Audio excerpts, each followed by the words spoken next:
Monty from ATD Podcast, Bold Glamour Filter Saturday. I just got out of our live. Let's talk about SmackDown. There's a lot to discuss, especially with what happened between Cody and the final boss. Lego. I'm gonna just run through this right quick because I know the main topic I want to get to is the segment between Cody and Rock. But yeah, congrats to Big Jim with the fruit roll up. Of course, he got attacked by Drew McIntyre outside of the ring. More to come. Shenanigans afoot. Next slide. Suspicious gang activity. Suspicious gang activity. Suspicious gang activity afoot. Of course, Solo comes out dressed in the crushed velvet suit. And Jacob is out there waiting for him. And with Tama Tonga. And they all agree to be on the same page. Of course, more to come with that later. Next slide. Everybody give it up for Auntie Ashley. Excuse me. Ashley. Everybody give it up for everybody's favorite bougie auntie. Yeah, I hate this blonde on blonde crime. I'm lying. I actually love it. Tiffany, honey, count your days. You got 9 weeks with that title. Enjoy your little run. Of course, it's a little run, but I have a feeling you're going to get the rub right back later on like Rhea Ripley. Next slide. You cannot convince me this otherwise. Bianca did it. Because when Naomi was talking to Byron, excuse me, in my Whitney Gilbert voice, Byron Saxon, and she said that they're happy that they found out that it was Liv and Raquel who did it. It wasn't Liv and Raquel. It was not them, okay? It was not them at all. Bianca was shaking her head no. They did not catch the culprit. You want to know why? Because she is the culprit. You can't tell me different. And please, Naomi, please, not the banging. Not the banging. Get just the wig that you had on last week was fabulous. But I am happy, though you did get beat up by Raquel and Liv again. Y'all did get jumped by them again. I am happy to say that the banging didn't fly up and it wasn't like out of place. But that's neither here nor there. Next slide. I love you, Alexa. Next. That brings me to this very important segment. While I understand, while everybody is throwing shit, screaming, crying, saying, fire me, I'm already fired, like Ric Flair did back in the day, just having a complete conniption. I know the timeline right now is crashing out.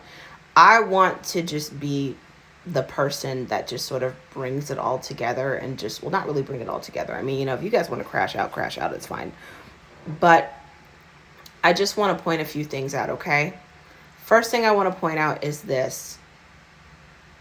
When The Rock came out, if you can remember, on the debut of Raw on Netflix, when he came out, the first person he hugged and he talked about and he sang the praises of was Cody. Cody has always been target number 1. That is target numero uno. Roman is target number 2. You have to understand, Roman said it himself, Cody is a chapter in his big book. Now, this is when we get to the meat and potatoes. Of course, everybody knew he was going to announce WrestleMania 42 in New Orleans. That is a gimme. We all expected it. Like, we all expected it. That is a gimme. Next slide. What people were expecting was for The Rock to challenge Roman. That is the mistake. Now, what I was expecting was for The Rock to wrestle Cody at 41. That was my mistake. But I'm happy that that was a mistake to make because this is a lot better. So The Rock is in the ring with Cody and he gives Cody he sings Cody's praises again. They've become friends. He invited him to the Moana 2 premiere. He brings up Cody's wife, Brandy. He brings up their daughter, Liberty. He brings up, the fact that Mama Rhodes and Mama Rock are friends and everything's cool and kiki and haha. And he says to Cody, you've done a great job. You've done good. But I want to make you better. I want to make you into a star. This, by the way, is a Faustian bargain. What's a Faustian bargain, you ask me? Well, if you know the story of Faust, and of course, if you've heard the story of Robert Johnson, of course, went into the woods, met the devil. The devil took his guitar, made him into a big megastar, and then he died at 27. Anywho, that's a whole different story for another time.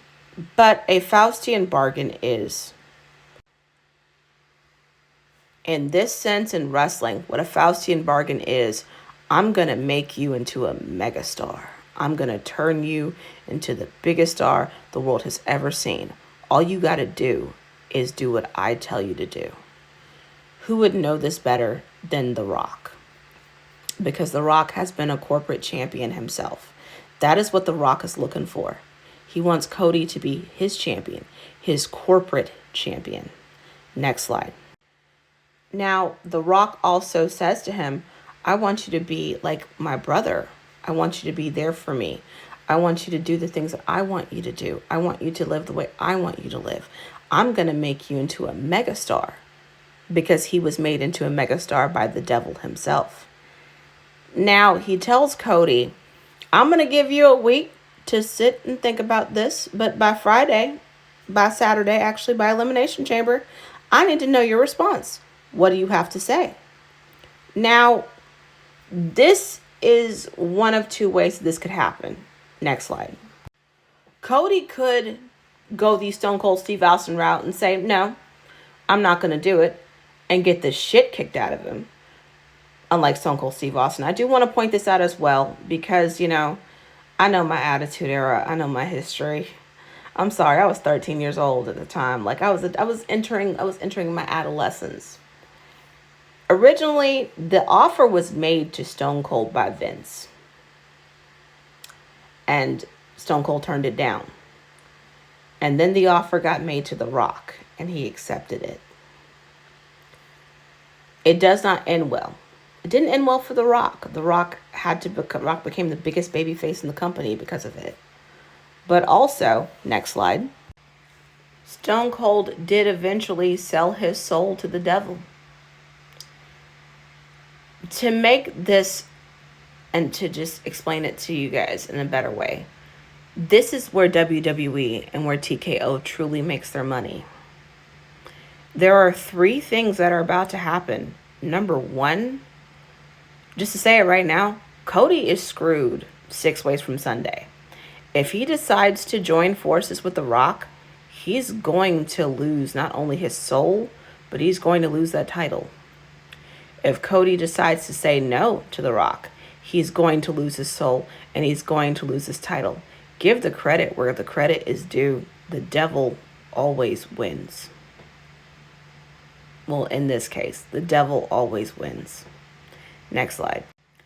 The Rock tells Cody, I'm going to give you a week to think about it. I want to know what you think of what you're going to do by Saturday at Elimination Chamber. I'll see you then. The Rock gets out the ring, of course, and I caught it. He smiled. Now, in the world of true crime, we call that duper's delight. The Rock is 20 steps ahead of Cody.